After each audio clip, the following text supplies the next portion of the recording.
Good evening. My name is Virginia Gibson, and the company I have selected is South Carolina Department of Health and Environmental Control, also known as DHEC. I currently work for this agency as an administrative support supervisor. DHEC is South Carolina's monitoring agency responsible for supporting and protecting the state's public health and its land, air, and coastal resources. We also are responsible for the water quality authorized by the federal state law. The agency employs nearly 3,500 employees throughout the state of South Carolina. The agency offers an extensive variety of services and resources that support the vision of healthy people living in healthy communities. Some of the services DHEC offers include providing vital health care services, directing disease control, observing and regulating pollution, guaranteeing food safety, encouraging healthy nutrition, responding to natural disaster, providing investigation and data on the state's health and environment. The current HR policy that I believe DHEC could alter is the progressive disciplinary policy. The progressive disciplinary policy should be redesigned in a manner that would offer a well thought out corrective action course to develop and stop repetition of adverse employee behavior as well as performance problems. The current progressive disciplinary policy, in my opinion, is not consistent with DHEC's core values, nor is it consistent with the human resources best practices. It would be very beneficial to the agency if the policy was changed. It is important to analyze the 3 stages of change when implementing policy changes within an organization. 3 reasons for the proposed change in its relation to the change theories are as follows. The unfreeze stage. So during this stage, it consists of initiation of motivation. A newly implemented progressive disciplinary policy will motivate supervisors to closely monitor recurrent breaks in policy and make certain that they're addressing them according to the guiding principles outlined by DHEC. A clear and concise progressive disciplinary policy will provide clear instruction and guidance how to progress when providing employees with disciplinary action for failure to comply with the agency's policy and procedures. Next is the transition stage. So this stage comes after the changes to the progressive disciplinary policy have been implemented. The agency's human resources team will be responsible then to provide support to the supervisors, reassuring them that the implemented steps are necessary and guide them on how to ensure that they are enforcing them, following them, and that they understand them clearly. And then the final stage is refreeze stage.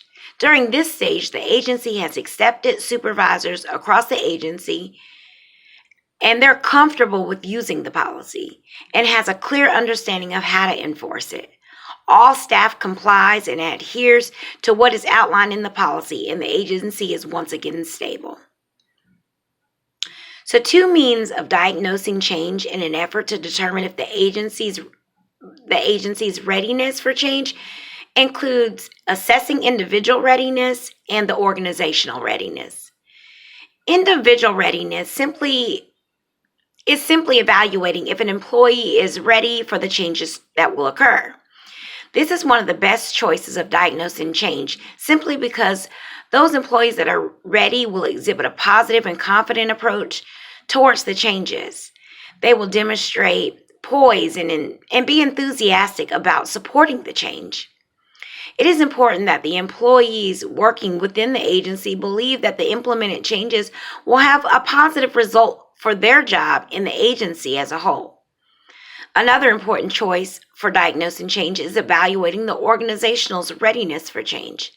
This includes the agency realizing the need for the adjustments and has secured the appropriate implementations that will support the changes, such as creating a working environment that has committed leadership, open communication, and includes informing employees on all levels the reasons for the change and when they'll occur and how they'll occur.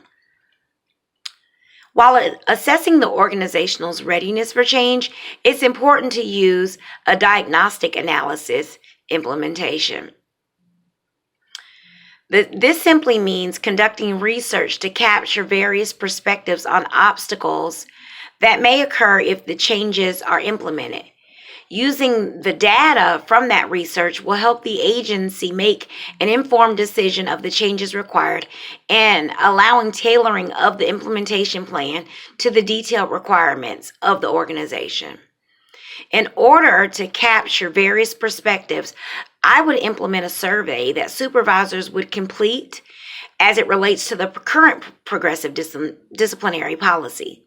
The supervisors will have the opportunity to provide an individual feedback as well as answer questions relating to their understanding of the policy and their knowledge and comfort level on enforcing the policy.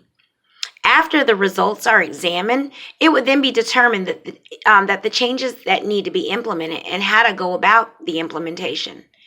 The results and implementation process based off this analysis, in my opinion, would be positive, simply because those responsible to enforce the policy would have provided feedback as to what was needed to be altered within the policy.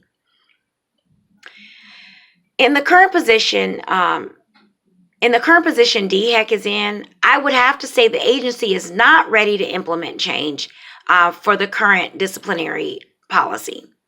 Based on Cotter's 8 steps for leading change, the agency would first need to establish a sense of urgency, and they can do this by identifying the improvements needed to the current progressive disciplinary policy. Secondly, a group would need to be formed that will lead the changes. And in my opinion, it would be best to use the supervisory team because these individuals are the ones that are actually using the progressive disciplinary policy on their staff. The next step would include creating a vision. And this is basically the development of the strategies to achieve the vision. So if the vision is to make sure that the new policy is clear and concise, steps would need to be implemented to ensure that that takes place. So after the vision is outlined, it is vital that the staff is empowered. So empowering the staff, meaning mainly the supervisors and also the employees, so they're aware of the changes, getting them on board and everybody on one accord. This step can be achieved by obtaining feedback from the staff regarding the changes needed to the progressive disciplinary policy. As I stated earlier, doing a survey for the supervisory team will definitely be best. Next, the agency would need to plan. This includes short-term and long-term objectives. So then after that, the agency would need to consolidate the improvements to the policy and make additional changes if deemed necessary. Finally, the agency must institutionalize various approaches. During this phase, it is vital to connect with the employees. By following Cotter's model, DHEC can definitely successfully lead change. I thank you for your time. Have a good night.